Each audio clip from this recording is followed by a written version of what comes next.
తమిళనాడు రాజకీయాలు ఒక్కసారిగా ఆసక్తికరంగా మారాయి. ప్రముఖ సినీ నటుడు మక్కల్ నీతి మయ్యం అధినేత కమల్ హాసన్ రాజ్యసభకు వెళ్లడం ఖాయమైనట్టు తెలుస్తోంది. కమల్ హాసన్ను అధికార డీఎంకే పార్టీ రాజ్యసభకు పంపనుందని సమాచారం. ఈ మేరకు ఆ పార్టీ అధ్యక్షుడు సీఎం స్టాలిన్, డీఎంకే సీనియర్ నేత తన కేబినెట్లోని మంత్రి శేఖర్ బాబు ద్వారా కమల్ హాసన్కు సమాచారం పంపినట్టు తెలుస్తోంది. ఈ మేరకు శేఖర్ బాబు కమల్తో స్థానిక ఆళ్వారుపేటలోని ఎంఎన్ఎం పార్టీ కార్యాలయంలో అరగంట పాటు సమావేశమై రాజ్యసభ ఎన్నికపైనే చర్చించారట.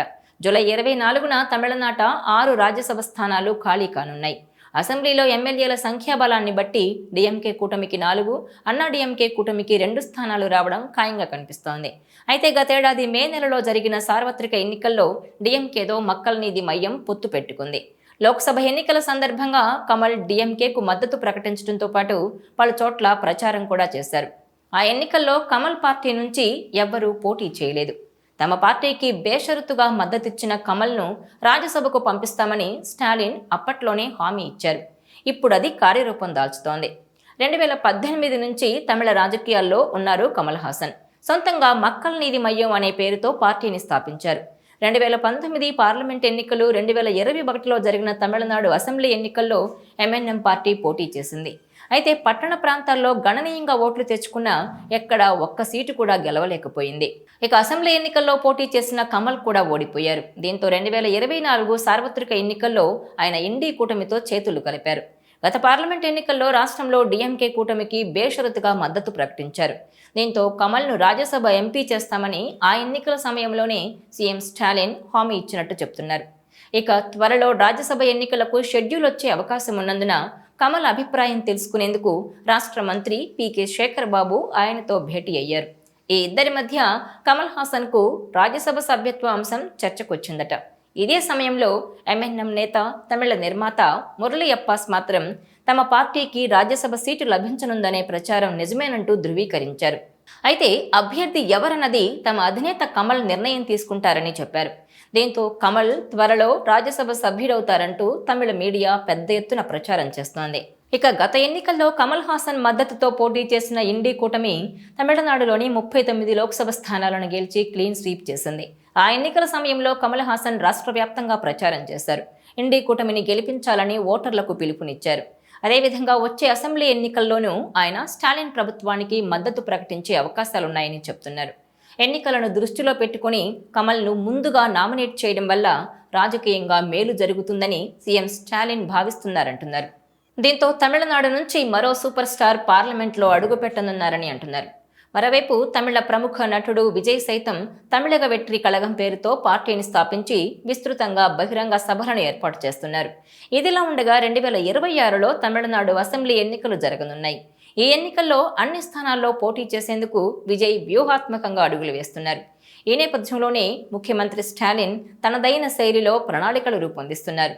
కమల్ హాసన్ను రాజ్యసభకు పంపడం ద్వారా చిత్ర పరిశ్రమకు తమ ప్రభుత్వం వెన్నుదన్నుగా నిలుస్తుందనే బలమైన సంకేతాలను ప్రజల్లోకి పంపేందుకు డీఎంకే ఈ నిర్ణయం తీసుకుందని సమాచారం. ఇదిలా ఉంటే తమిళనాడు అసెంబ్లీ ఎన్నికలకు ఏడాదికి పైగా సమయం ఉన్నప్పటికీ ప్రధాన రాజకీయ పార్టీలు ఇప్పటి నుంచే కసరత్తు చేస్తున్నట్టు కనిపిస్తోంది.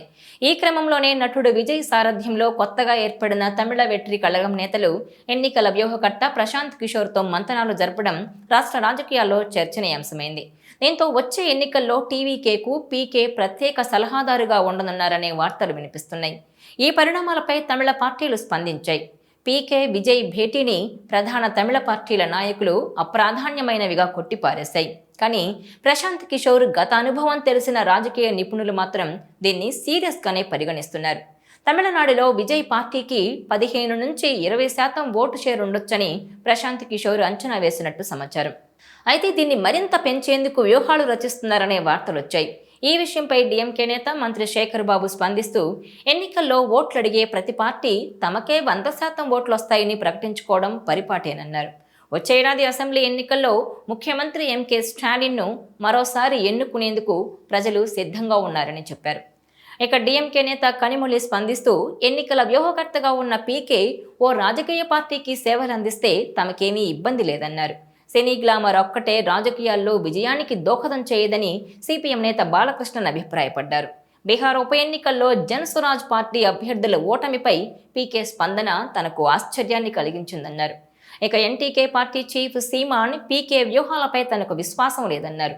విజయ్ పనితీరుపైనే టీవీకే పురోగతి ఆధారపడి ఉంటుందని డీఎండీకే నేత ప్రేమలత విజయకాంత్ కూడా అభిప్రాయపడ్డారు. విజయ్ పార్టీతో పొత్తు అంశాన్ని ఆ పార్టీనే అడగాలని, అన్నాడీఎంకేతో తమ భాగస్వామ్యం కొనసాగుతుందని అన్నారు. అయితే గత అసెంబ్లీ ఎన్నికల్లో డీఎంకే కోసం పనిచేసిన ప్రశాంత్ కిషోర్ ఈసారి టీవీకేతో మంతనాలు జరపడం ప్రాధాన్యత సంతరించుకుంది. రాష్ట్రంలో రాజకీయ పరిణామాలు, ఇతర పార్టీలతో పొత్తు అవకాశాలు వంటి విషయాలపై చర్చించినట్టు సమాచారం. ఇలా వరుసగా చోటు చేసుకుంటున్న పరిణామాలతో మొత్తానికి తమిళనాడు రాజకీయాలు మాత్రం హాట్గా మారిపోయాయి. ఈ వీడియో మీకు నచ్చినట్లయితే please share, like and subscribe